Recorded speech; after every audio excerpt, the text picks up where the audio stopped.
Well, thank you in advance for watching this video. It's a book review on restoring integrity in Baptist churches.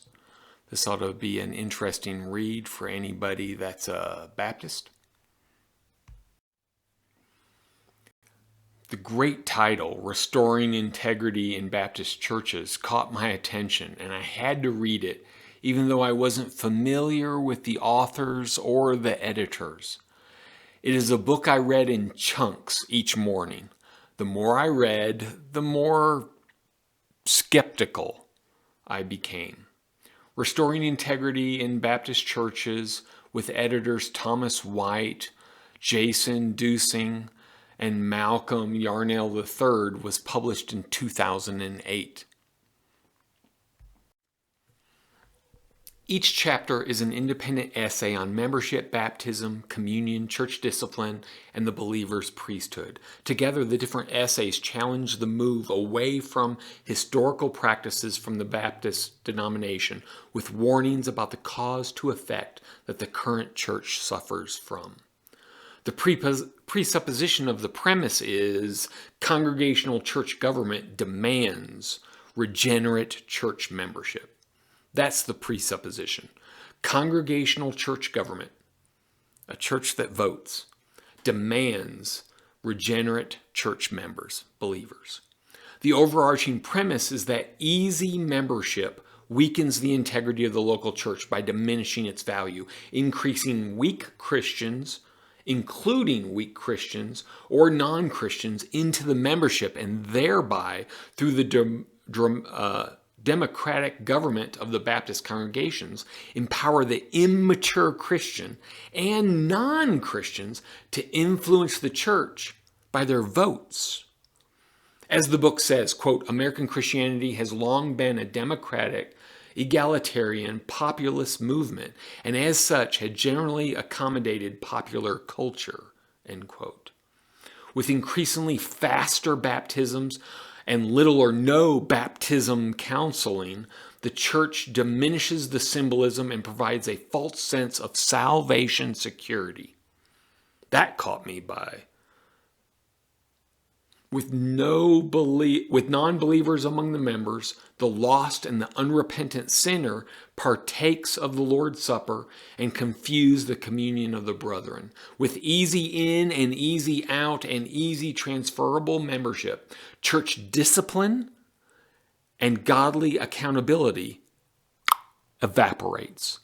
This environment changes the role of the church leadership. Let me quote the book. Quote, pastors saw their role increasingly as organizing the activity of the members. Formerly, pastors received high praise for ably leading their churches to maintain pure morals and doctrine through faithful preaching and church discipline.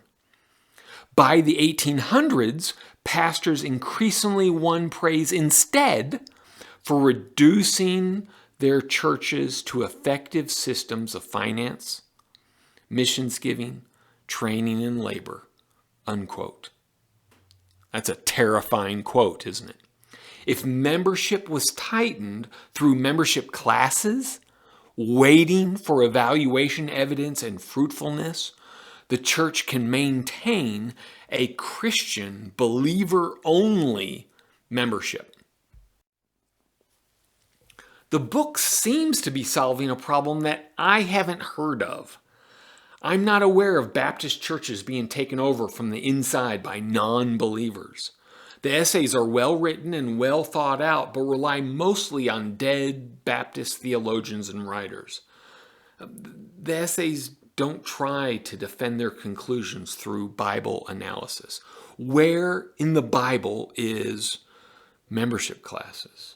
Where in the New Testament does it demonstrate or teach a delay before expressing belief and being baptized? That being questioned, it did leave me to think about easy membership and the power of the vote.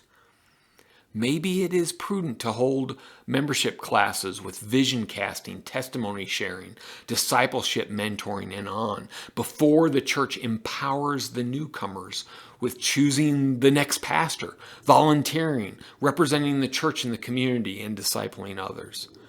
The church leadership does need to know the wheat from the tares, the sheep from the goats, spiritual maturity levels, spiritual giftedness, and spiritual fruit in effectively leading them.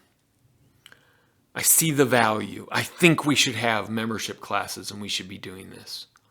The under-shepherd, the pastor, needs to know the sheep.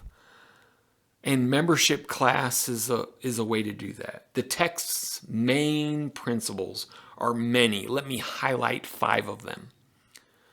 1, membership should be limited.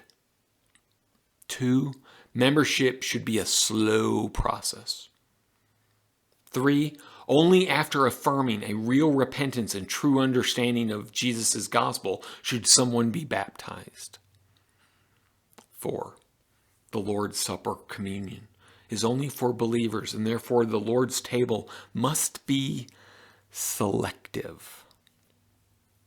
5th, church discipline is taught by Jesus and Paul. The church must practice disciplining to be faithful to New Testament teaching. And that's calling people out for their sins and holding them accountable. That kind of discipline.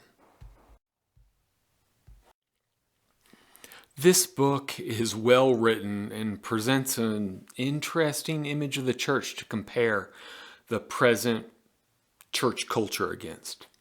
It certainly sounds a loud warning about empowering the wrong people within the church. Its argument and material contains strengths and weaknesses. I just wish there was more Bible in it, more Bible study, Bible foundation for some of the things that they are declaring.